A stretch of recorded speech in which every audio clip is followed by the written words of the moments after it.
Hey there, it's Kay, and thank you so much for joining me for today's budgeting video where I'm going to be sharing with you guys my real income and real expenses for my second pay period of October 2021. Before I get started, I do just want to say thank you so much to my returning subscribers. Thank you guys for joining me again. There are over 850 of you, which is such an incredible milestone. So thank you so much for returning and for being on this journey here with me. If you're new to my channel, I will hope you would love to follow me on my journey by subscribing down below because it's free and it really does help me out.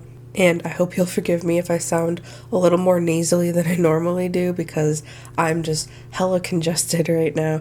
So bear with me on that front, but today's video should be very quick and very simple because my second pay period, for those of you who've been following me, is usually very uneventful with just a couple of expenses here and there. So why don't we hop onto it and look at these numbers. Alright, so we're hopping into the second paycheck of October and it's completely blank, which means I'm gonna have to go back and source my budgeted numbers from the monthly budget really quick. So I'm gonna go ahead and do that first.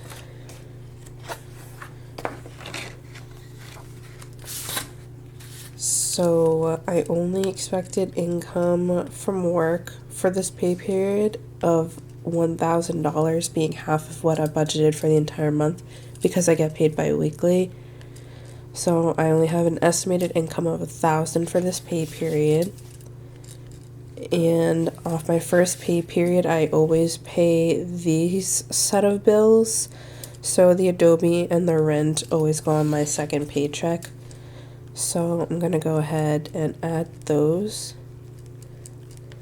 And I estimated $16 for Adobe because that's on auto pay. And rent and utilities, I estimated $900. So that makes $916, the estimated fixed expenses for the pay period. And I do believe that everything would have been taken care of except for a little bit of extra debt payment. Yes, so the variable expenses get taken care of with my first paycheck. Sinking funds usually get taken care of partially or fully with my first paycheck.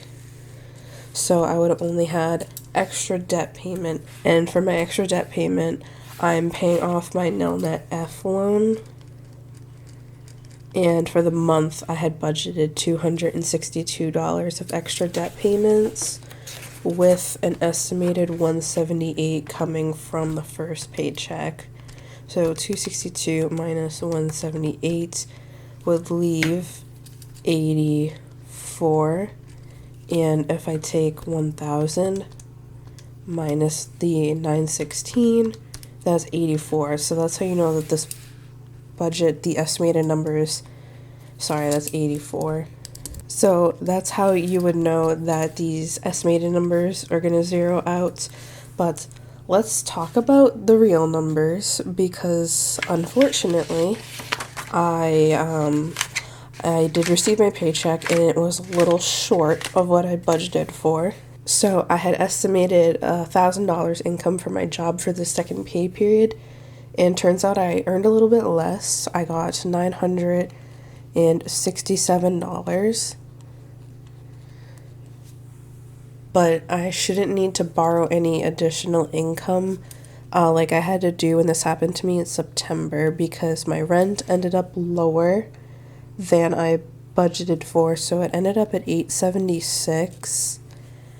And I was also able to overpay on my nil-net F, overpay over my goal for the month by a pretty significant margin.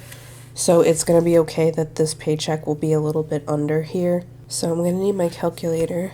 So I need 876 plus 16 is 892. And then 967 minus 892 is 75. So I ended up being totally short by about $9. But even though I'm short on the payment based off the estimated numbers, I'm still very much over the monthly goal. So I still end up being very successful here and also not needing to take any money out of any of my additional accounts. So I use that 75 towards debt to zero out the budget here. I thought about throwing it in my Christmas fund, but I've got some opportunity in November to be able to stuff that because I've had travel recently and I also have a small bonus coming. So I should have a little bit of good money showing up in November. So the last thing I want to do here is look at the variance. So I estimated 1,000 and I got 967, so I'm under by 33. I'm in the negative. And because my rent and utilities was less than I budgeted for it, this gives me a little bit of being in the positive. So I want to say that that's 24, but I don't trust myself, so I'm going to do it on the calculator. 24. So for the category, I had a surplus of 24. I came in with a deficit of 33, so that's where a deficit 9, yeah, because I was $9 off here. But because I paid $9 less than I budgeted for, that gives me a surplus. And then -9 plus 9 zeroes out the budget for me. Alright, so I did it. Finally made it to the end of October here. And despite being just a little bit under, I was still able to make it work since I was already ahead of my debt goal for the month.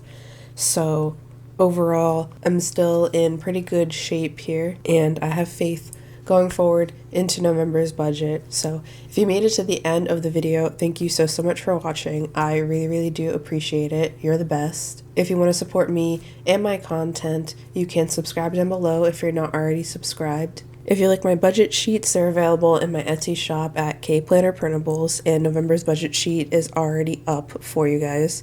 And I've already actually printed out my select pages. It's like a really nice teal color. If you want to keep up with me in between uploads, I am on Instagram at KBudgetPlans, where I do post more general planning content like happy planning. Anyways, thank you so much for watching. I hope to see you down in the comments, and I hope to see you in the next video. Peace out.